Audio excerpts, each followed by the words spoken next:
Vytauto didžiojo universiteto studentų atstovybė atidarė 10-ąjį jubiliejinį pavasario festivalį. Šio festivalio metu nuo gegužės 4 iki gegužės 7 dienos bus surinkta daugiau nei 10 renginių, kuriuose gali dalyvauti kiekvienas. Šiandien mūsų laukia atidarymo koncertas, rytoj mes turėsime knygų turgų, taip pat šią savaitę bus tokie renginiai kaip gitarų vakaras, turėsime menų sintezę, turėsime ir uždarymą, brūkšnelės gimtadienį kombo klube suimti ir kartu su Kaščiu Toru. Ir kur galima rasti daugiau informacijos apie renginius? www.vadusa.lt.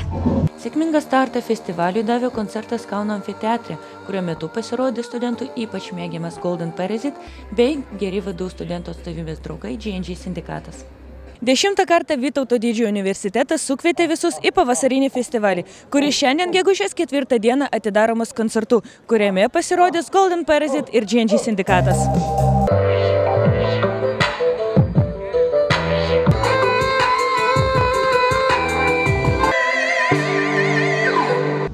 Šiandien pasirodo pas mus Golden Parasitas ir sindikatas, o šie atlikėjai todėl, kad tai muzika, kuri yra priimtina studentams, priimtina jaunimui, o sindikatas todėl, kad su sindikatu jau daug metų bendravom ir draugavom ir jau seniai jų neturėjom pas save. Tai pasiilgom. Kas gali dalyvauti jūsų renginiuose? Visi. Gali visi.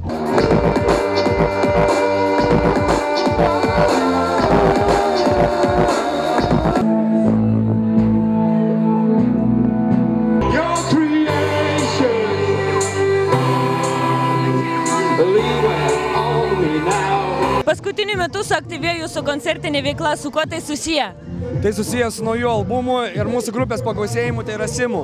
Tai yra nauja sudėtis, su kuria mes dabar grojam visą laiką. Ir va šiandien galėjo žmonės įsitikinti, kad sekasi visai neblogai. Kokius kūrinius jūs šiandien atlikot? Labai gražius, man atrodo. Pavasarinius. Buvo nemažai, praktiškai visi iš albumo pristatymų. Tai va, tai labai nauja programa tiesiog. Labai nauja čia.